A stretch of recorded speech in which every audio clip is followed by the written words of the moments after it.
Welcome back to Hold My Merlot. It's me, Fran. I'm back here with my bestie, Rami, Yeah, what's going on, everybody? my dog, Ziggy, and my cats, Emily and Milo, who are licking themselves in different corners. There are producers. Yes, they do a really great job producing. That's why there's nothing out recently.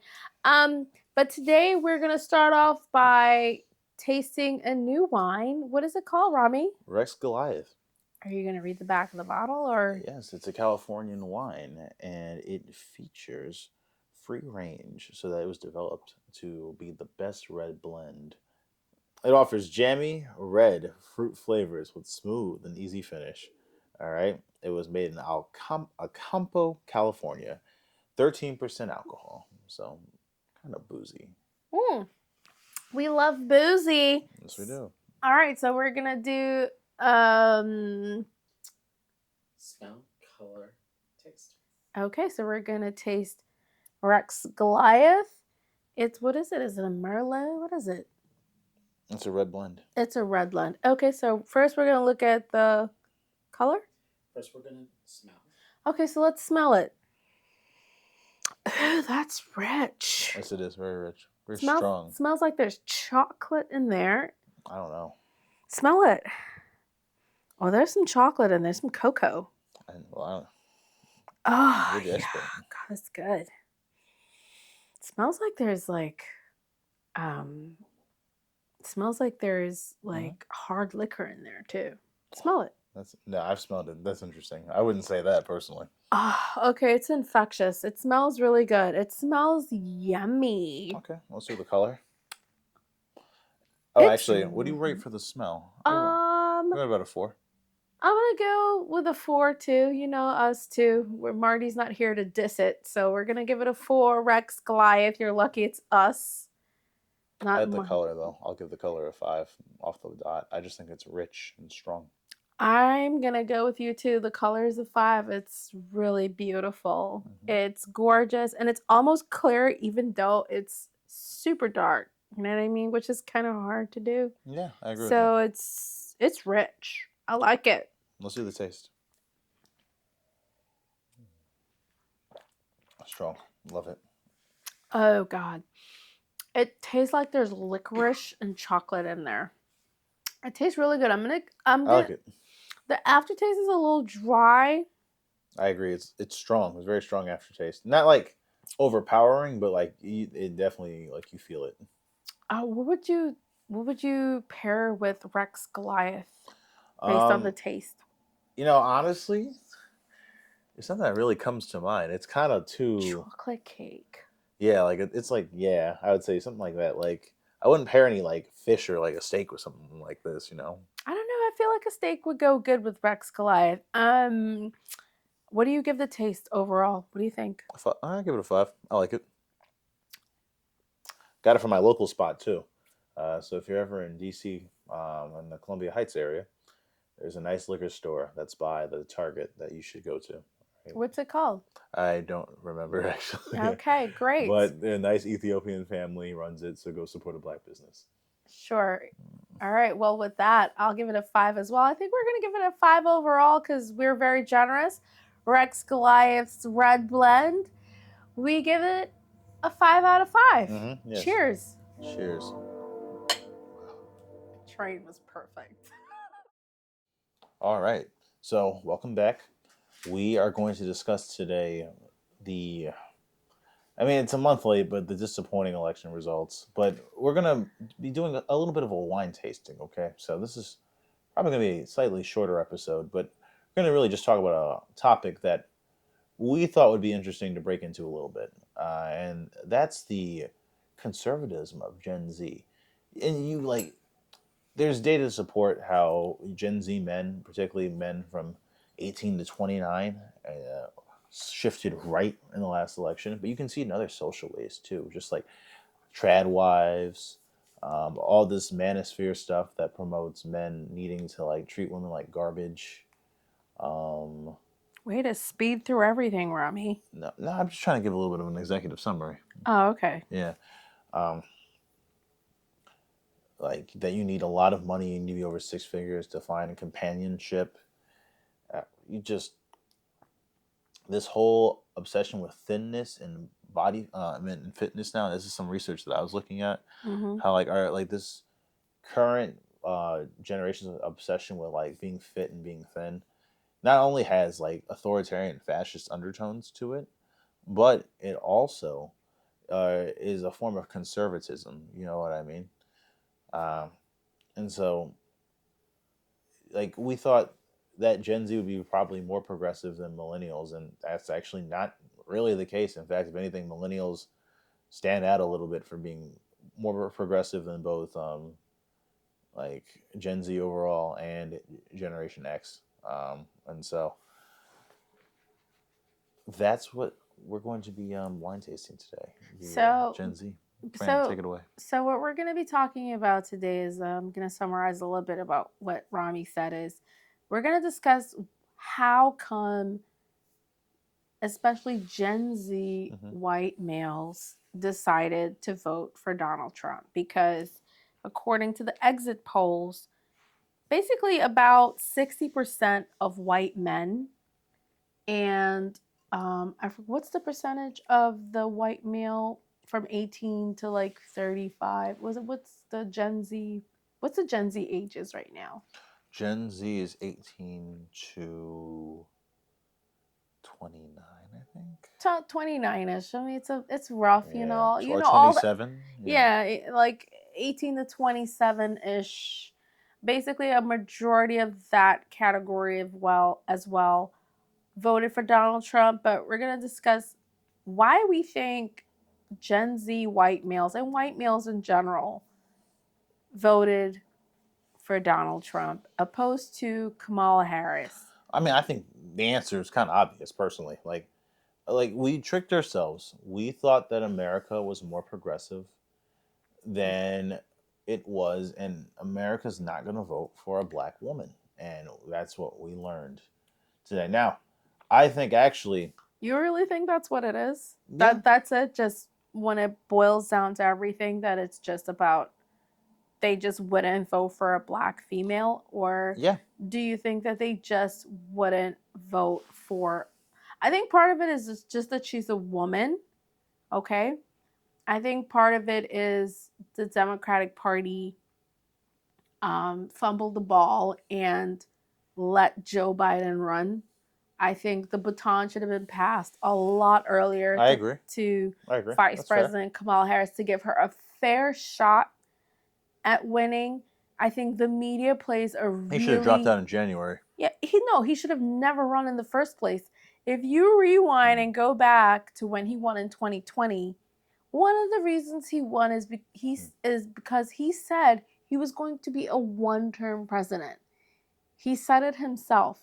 And when time came, he didn't want to step down, knowing that he wasn't really up to the job. I mean, the Republicans had been mocking him for years about how slow he is, how he's falling down, how he's fumbling his words and mumbling his words, how he's falling asleep. The like their propaganda was out for years. And what happened at the debate, the very first debate, is it's like, okay, so we all thought he was lying. Us who watch MSNBC all day long, right? And CNN and follow all the liberal news media channels. And we were like, oh my God, we didn't want to believe it, but it's true. He's aged. He's aged. He cannot. Yeah, he's too old. He may be able to win the race, but we don't know if he could really go to the finish line. He was getting cooked. He wasn't gonna win. Marty, no, but you don't know. Joe Biden gonna win? We don't. But we don't know. We don't know that because he didn't run. We cannot definitively say that he couldn't beat Donald Trump. However, what we can say is he looked really bad in the first debate compared to Donald Trump, and he didn't look like he was up to the job. Excuse me. Now, I believe they didn't give Kamala Harris enough time to really come up with a real proper strategy to the finish line. I think also Joe Biden and the entire Democratic Party did her really wrong by not by just glossing over the fact that he wasn't up to it. Like he couldn't. We don't think we generally didn't think he could do it because the Democratic Party went into a frenzy and just went on this media campaign basically saying he's got to step down. And they did that for weeks, 24/7 until he stepped down. Like they were ridiculous and disrespectful with the hey, Joe, you got to go.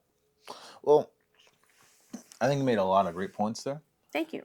I really want to first kind of zoom in on your point about like the media apparatus and the Republican propaganda, because I think a lot of, or not a lot And of, the Democratic propaganda too. no, but Because they made Joe step down so quick. But like, I really want to talk about like how like there's a lot of messaging that is blasted from various conservative media organs And various liberal organs. No, but I'm talking about to specifically young men in the manosphere, because if you look at the manosphere, it's all conservative messaging. It's a very patriarchal like view of like just gender relations, gender norms, a hatred of trans people and like members of the LGBTQ, like a very 1950s fixed mindset of how men and women are supposed to interact. And a lot of that stuff comes from influencers like Andrew Tate, Sneeko,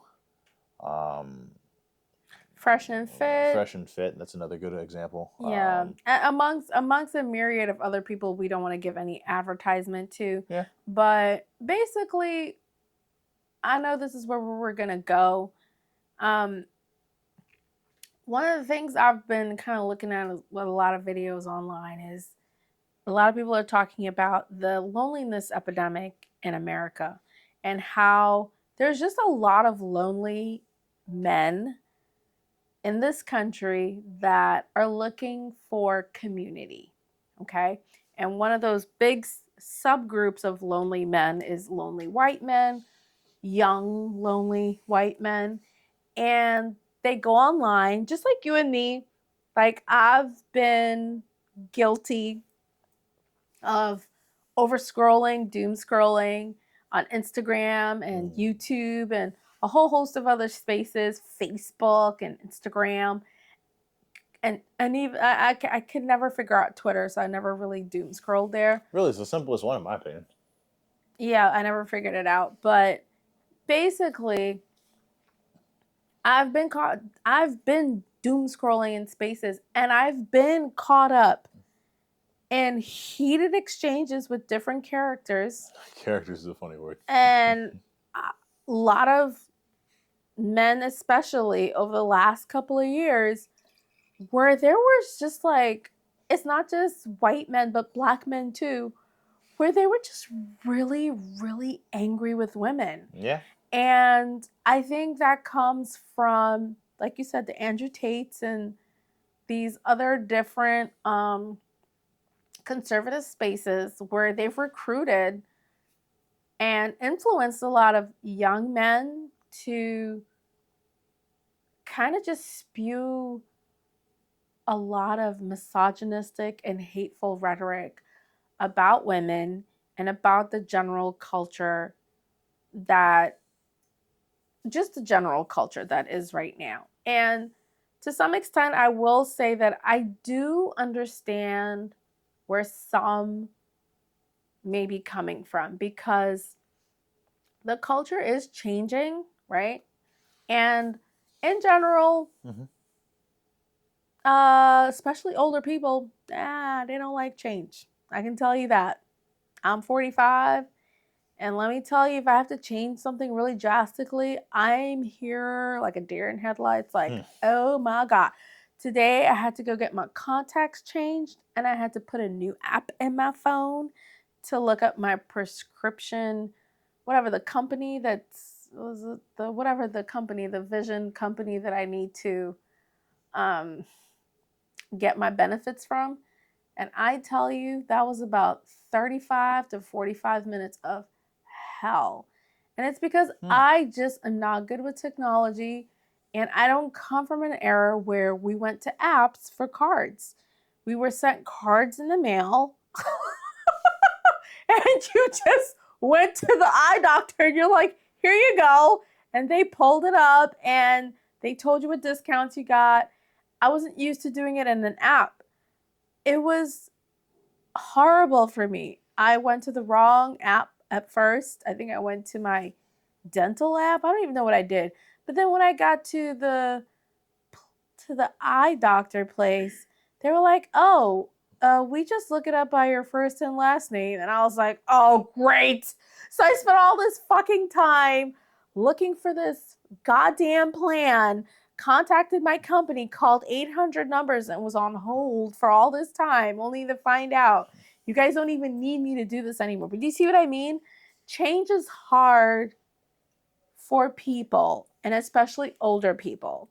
So I could see where some groups could be like, oh my God, there's so much of a shift in some parts of American culture, and it's just really, really hard for them to absorb. One of the shifts that has happened is women from the feminist movement have moved into the workplace. Yep. And like just also like educational institutions like colleges, like they're majority women. They've been for a while, but like the gap is just growing. Yeah, more women are graduating than men. More women are going to college than men. Mm-hmm. Women are out earning men in some sectors. Women are out earning their husbands and boyfriends. But like, let's be real though. Women still on average make less than the average man. Yes, the but wage gap is real. Yes, the wage gap is real, but in the general scheme of things, the planes are being evened out. Okay? They're being evened out. And for a lot of men, I think it's been really hard for them to deal with the fact that, hey, like my wife or girlfriend has a job. And to some extent, she's not going to be here with her family trying to coerce me to marry her so I can support her. Because that's how it used to be. A man used to court a woman, go to their family, ask for their hand in marriage, and say that they were going to take care of her and buy her a house and give her this great life. And the family that he married into would typically give them some money for marrying this daughter of theirs. That is no longer the case, right? Now what we have is men are dating women and women are having more options, right? Because we don't need a man to marry us to give us any lifestyle, right? Now we are creating our own lifestyles, right? For example, I just celebrated my 45th birthday. I've never been married. I have no kids, and I don't need a man, right? Now, don't take that any old kind of way, right? Just because I say I don't need a man doesn't mean I don't need a man for company and other things. But no one has to marry me to give me a lifestyle. There we go. And that has tripped a lot of men. Don't you think? I mean, I think it gets into a point that you were making earlier about how like the shifting of gender norms, like the old scripts of masculinity, don't really work in a lot of ways in our modern world. Like being like the sole provider for a family. Like very few men make enough money. Like I was talking to one of my friends who works in finance, and I just think like finance. Those guys make a lot of money, blah blah blah. But that guy has roommates. You know what I mean? He's 28, working and making like 180 and living in New York. But it's like, oh my God, 180 in New York is nothing. yeah, exactly. Like he like has a roommate or two or something. Unless you live in some really terrible neighborhood. But yeah, you make your point. Like, yeah. But what has happened is there are a lot of men who are very angry in the manosphere, and especially in the conservative world where they believe in gender norms and conservative values of, get married by like 28 or 30, have 2 kids and a dog by 35, and run off into the sunset with this woman and go on cruises every 5 to 10 years. I mean, this is just, some of the things I've kind of learned from my married friends of like how they kind of live out their lives. But there's a lot of men are not given that opportunity anymore because now they have to try harder to get a woman to submit to them, right? So back in the days, a long time ago in a faraway place, I wouldn't be able to work, right? Most women wouldn't be able to work, and or they just wouldn't get jobs. Yeah. So they had to marry a man to give them a lifestyle, right? Now women don't have to do that. So there's a lot of, I think, especially white men who feel rejected because now they have to work harder because women don't have to submit to have a life, to get out of their parents' homes. And for I think a lot of those men, they're very confused because they're like, well, why can't I get a girlfriend? Why can't I get sex? Like there's a whole world of men that are very angry because they don't understand why they can't get women in general.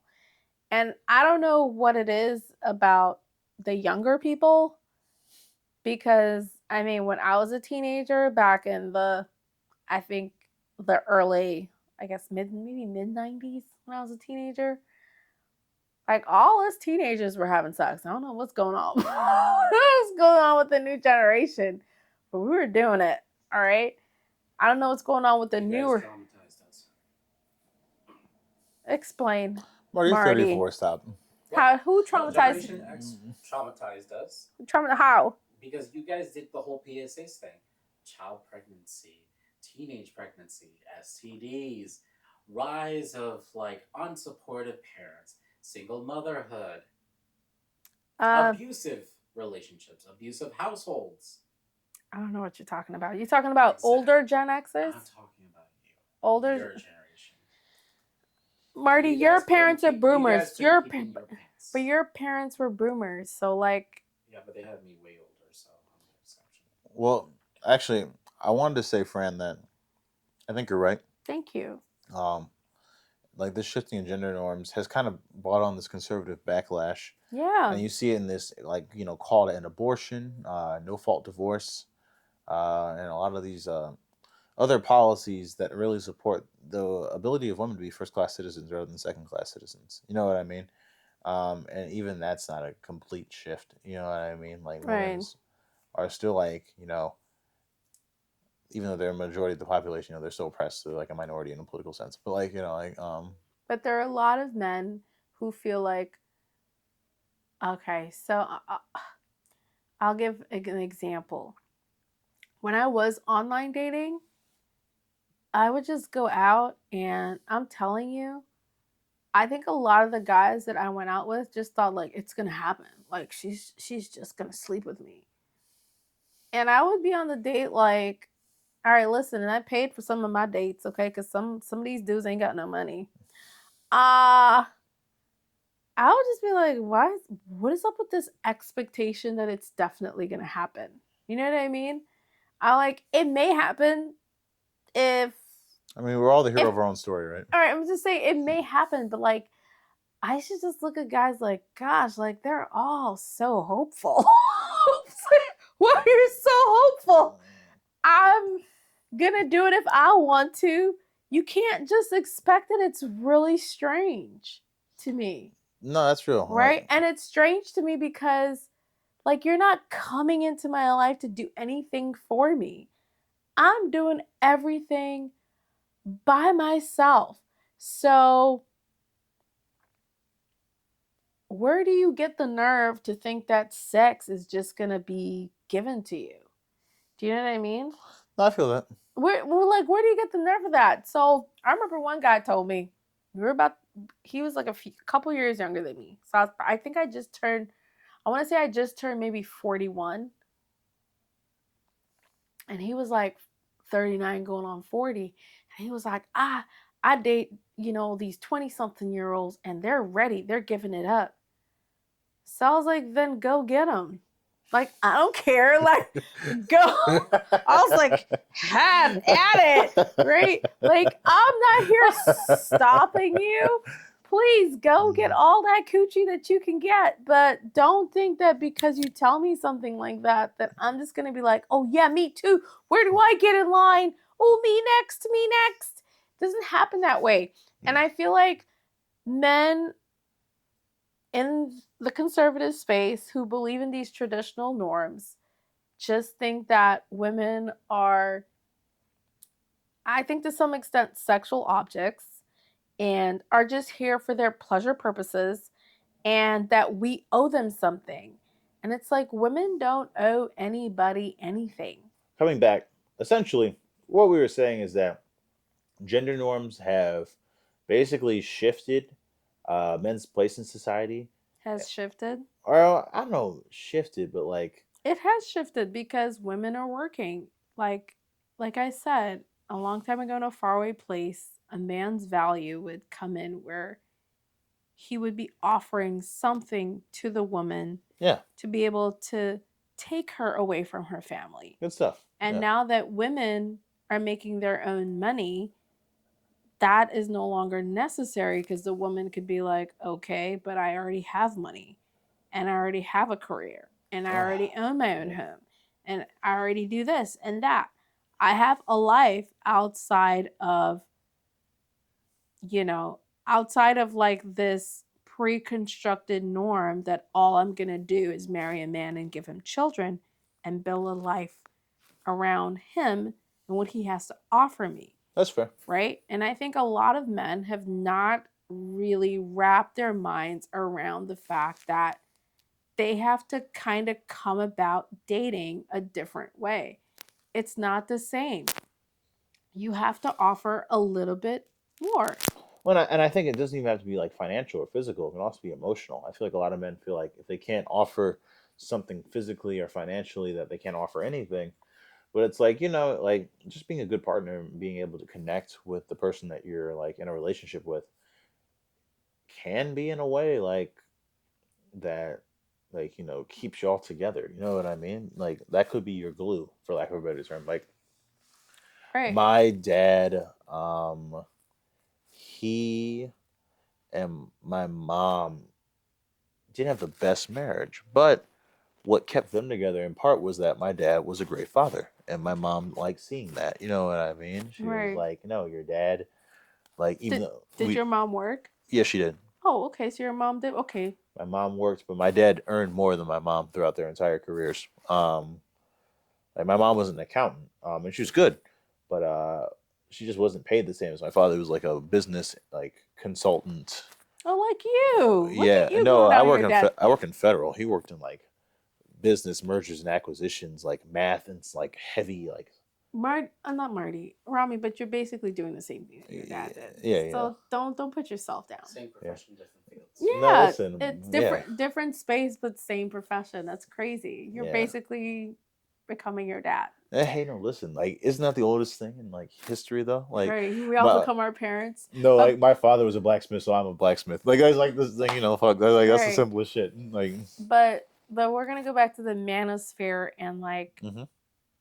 I think a lot of men think that they're being left behind because one of the things that I think a lot of men are doing, and I think especially these younger men, and maybe I'll just throw it in there, younger white men, I think what they're doing is they're watching a lot of YouTube videos of people giving them ridiculous aspirations to move towards, and I think a lot of us in general are in that space where we're shown ridiculous aspirations. Like, I mean,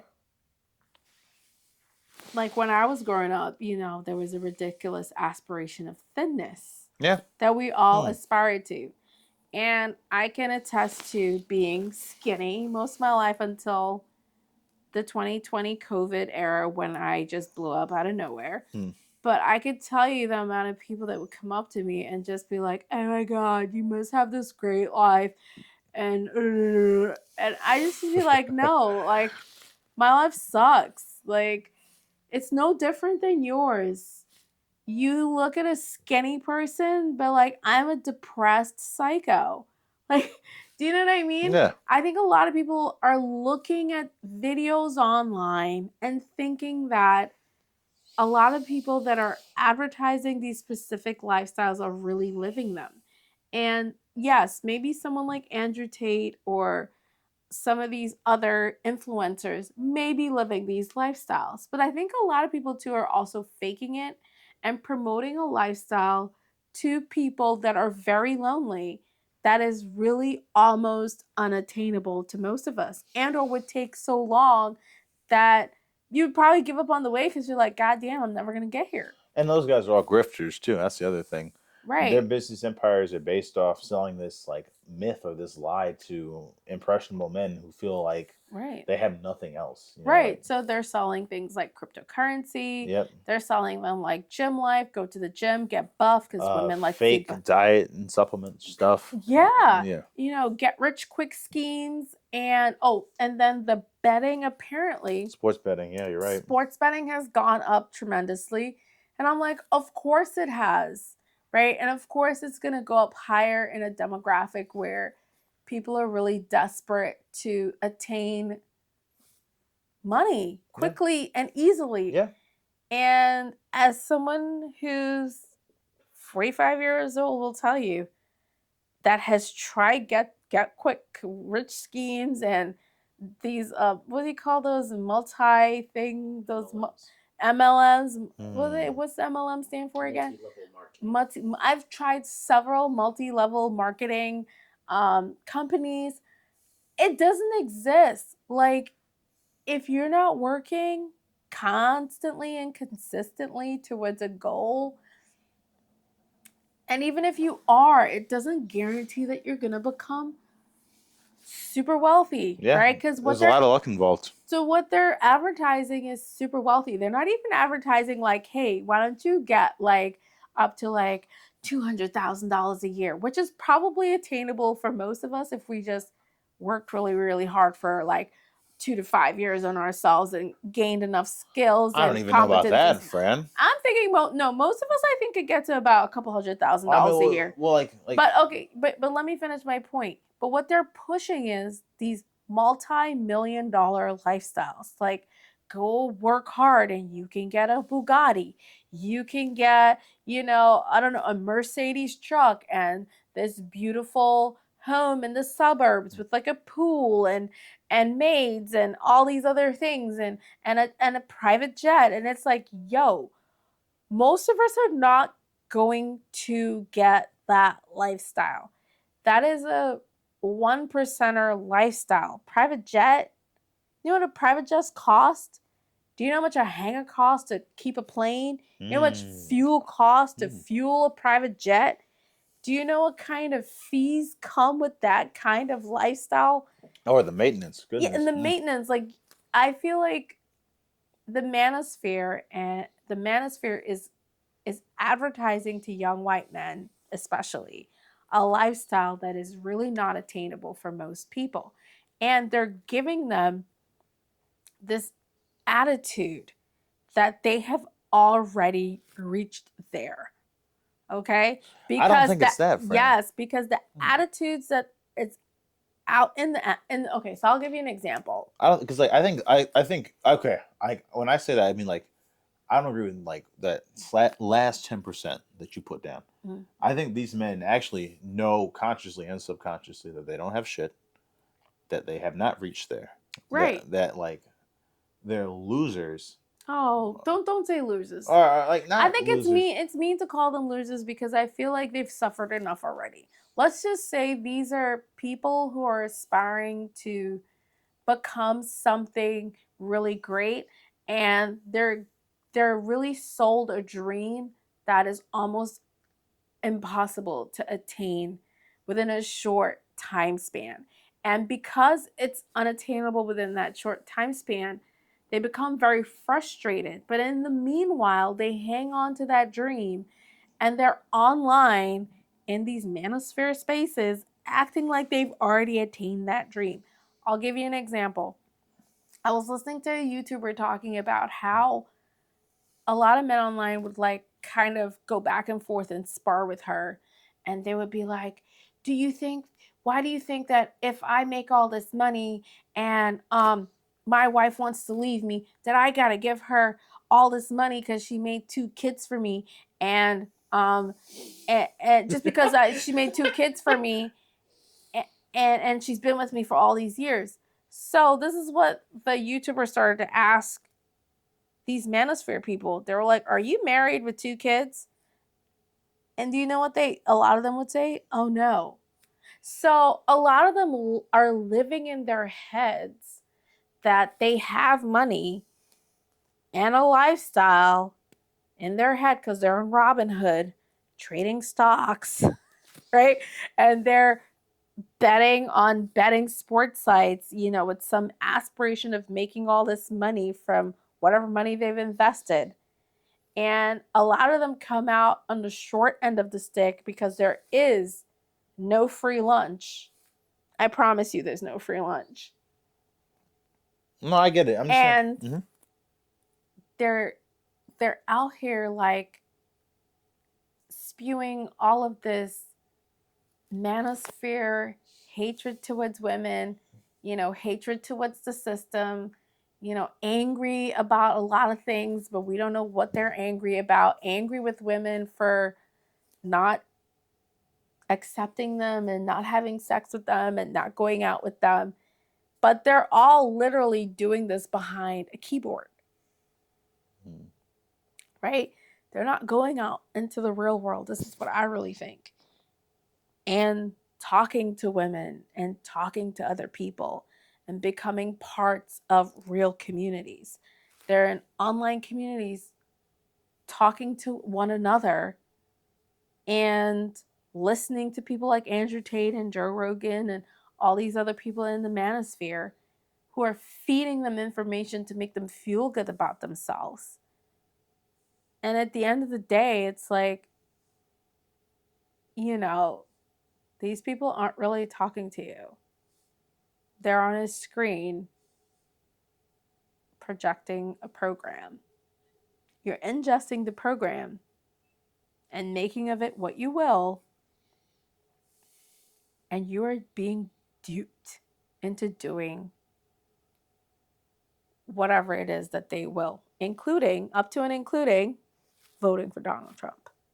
Well, I think they want to destroy more than they want to build. I feel like a lot of these men feel like how do I put this? Nothing matters, and that rather than try to build a better world where we can all benefit, just want to burn things down, and the people who they hate will suffer more, and they know that, and so that's why they're invested in that. And also, I think race and gender play a role too. I'm sorry, America's not going to vote for a black woman right now.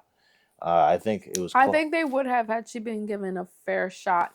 I really feel like Kamala Harris would have, even if she didn't win, I think she would have gotten a lot closer than Hillary Clinton. I think she did get closer than Hillary Clinton. Did she? I think so. Yeah. Yeah, because Hillary Clinton was she was beat outright, right? Like she was smoked. No. Marty, can you look back and see what the vote count, what the electoral college count was for Hillary and it was 230 something versus 280 or 300. So it's almost it's almost the same as Kamala. Yeah. So it's almost the same as Kamala. I remember Kamala only had like about 150 days to get her campaign together and to run against Donald Trump, who for all intents and purposes has been running since 2008. This guy has never stopped running. Of course, because he has to run in order to get out of to jail. He's had, okay, that's for right now, but I'm like, before he had all these court cases, once he started running against Obama, like he had rallies, like he's been having rallies pretty much since 2008. It's been his thing. And he's never really kind of like gone away. Oh, yeah, because Obama ran in 2008 and then he ran again in 2012. Yeah. And then he won in 2012. But Trump really has kind of been in the picture. And he's been obsessively talked about by the media since about 2008 and kept in the media news cycle for whatever reason. I don't know if y'all think, but like I think MSNBC and fucking Fox News and all of them are kind of in the same pot trying to get him reelected. But that's just my kind of point of view. But I don't know, Rami. What else can we touch upon today? Well, I think we've covered a lot in actually a short amount of time. I agree with you that the shift in gender norms has brought on a conservative backlash that when, combined with this media infrastructure that's designed to target young men and promote conservative values, creates this negative feedback loop. And so a lot of these young men support, policies that don't really help them, but just tear down the groups that they don't want to see, benefit. So women, and if they're like white Gen Z, like, black people, like immigrants and the like. But also I feel like, you know, one thing I want to talk about is that the Democratic Party could do certain things differently and better. I think we need to build our own media infrastructure like the Republican Party because the mainstream media doesn't support the Democratic Party. Oh, come on. You don't think MSNBC is a Democratic engine? No, but like that's not really anything. Like they're owned by these billionaire fat cats who don't really support like not even populist policies that help working people, black people and the like.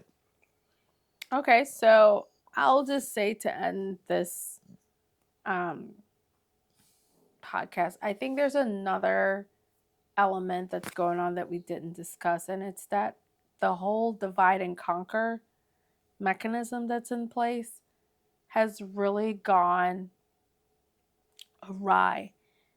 Anytime I get online, when I look at videos, I feel like they're always trying to divide me in some kind of way, right? So I've gone into arguments with, let's say, like a Candace Owens video pops up, right? I feel like there's all these ops everywhere to get you to fight with a specific group. So if I make a comment about Candace Owens or like some comment that she makes, obviously Candace Owens, if you don't know, is a right wing conservative. She is black, but I don't know, more like an Oreo. She's spews. Oreo's cutting it, and I don't think. She comes across more as like a white man more than anything else. Yeah, here we go. But that's Candace Owens. And if I make a comment on a Candace Owens page, oh, I get a beating, let me tell you, no matter how much common sense my comment makes. It's like, you're just this, you're just that. And it's like, oh my, and they'll drag you through the mud, right? And then, like, so that's the Candace Owens kind of space, which is to me like the conservative, white, red pill space, right? The manosphere, right? Then there's the black woman versus black manosphere too. Oh yeah, I can go onto a space where there's a black male podcaster with a bunch of his friends coming out with podcasts saying crazy things about black women. And if I see anything there, here it comes. The backlash comes like once again, right? So, like a lot of different spaces, there's just a lot of division.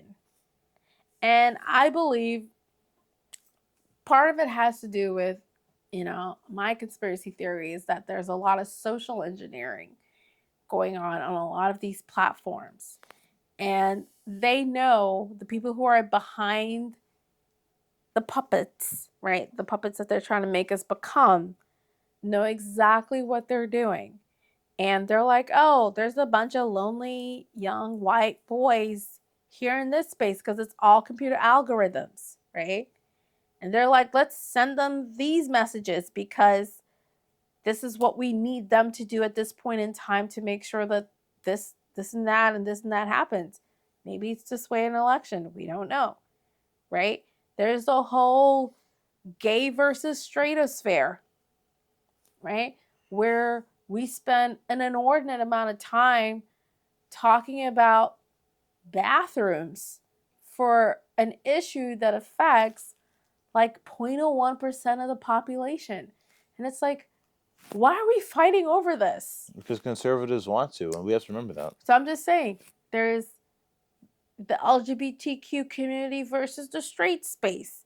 Like, there's so many different spaces, but I feel like they just want us all to fight, right?